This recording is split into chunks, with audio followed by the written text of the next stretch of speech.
Hi friends, चला बनवूया लिट्टी चोखा। तर त्यासाठी मी अगोदर कणिक भिजवून घेणार आहे।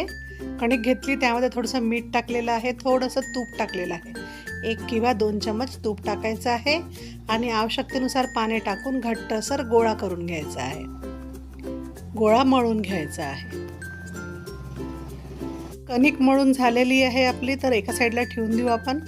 आणि आता चोखा बनवायला सुरुवात करूया। वांग घेतलं, मोठ्या साईजचं वांग आहे ज्याचं भरीत बनवलं जाते। त्याला थोडंसं कट करून घेतलं, थोडं तेल लावून घेतलेलं आहे। आणि याच पद्धतीने आपण मिरची आणि टमाटरला पण तेल लावून घेणार आहोत। आणि आता आपण याला गॅसवरती भाजून घेणार आहे। तुम्ही याला चुलीवर भाजू शकता। तर वांग बघा किती छान भाजला गेलेलं आहे। तर आता आपण एका चाळणीमध्ये टमाटर आणि मिरच्या भाजून घेणार आहोत। टमाटर मिरच्या छान भाजून झाल्याच्या नंतर आपण थोडंसं लसूण पण भाजून घेणार आहोत। लसण सोलून घेतलेलं आहे लसूण, आणि त्याला छान भाजून घेतलेलं आहे। तर साल काढून घ्यायची आहे आपण टमाटर आणि वांग्याची, सोलून घ्यायचं आहे। भाजल्यामुळं इझी निघून जाते ते। छान साल काढून घेतलेली आहे। तर आपण टमाटर आणि मिरच्या थोडंसं बारीक कापून घेणार आहोत। वांग बघा किती छान शिजलेलं आहे, लुसलुशीत असं छान शिजला गेलेलं आहे।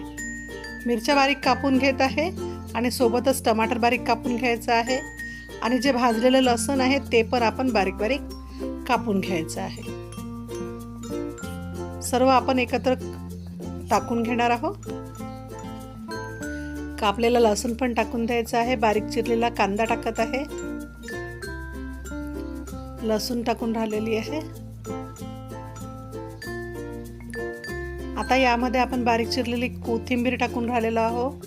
चवीनुसार मीठ टाकायचं आहे आणि अर्धा निंबू, म्हणजे आपलं साहित्य कमी असल्यामुळे अर्धा निंबू पिळून राहिलेला आहे। तुम्हाला जास्त आंबट हवं असेल तर तुम्ही 1 पूर्ण निंबू पिळू शकता। थोडं कच्चं सरसोचं तेल टाकून राहिलेली आहे, कच्चंच टाकायचं आहे। आणि 1 उकळलेला आलू टाकत आहे आणि सर्व साहित्य छान हाताने मॅश करून मिक्स करून घेत आहे। तर तयार आहे आपला हा चोखा। तर चला आपण आता बाटी बनवून घेऊया। तर सत्तूचं पीठ घेतलेलं आहे, जे सातू असते ते, त्यामध्ये चवीनुसार मीठ, चिरलेला कांदा, कोथिंबीर, हिरवी मिरची टाकत आहे आणि थोडंसं लोणचाचा मसाला टाकत आहे।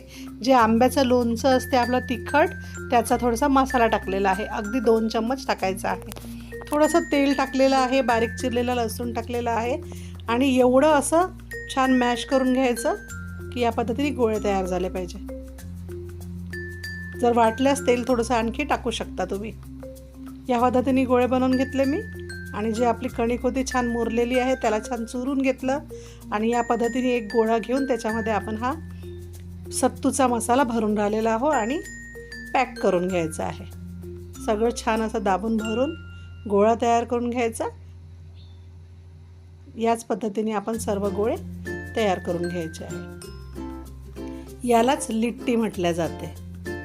तर लिट्टी आपण आता ही कढईमध्ये बनवणार आहोत। तुम्ही कुकरमध्ये किंवा आप्पे पात्रामध्ये छोटा साईज घेऊन बनवू शकता।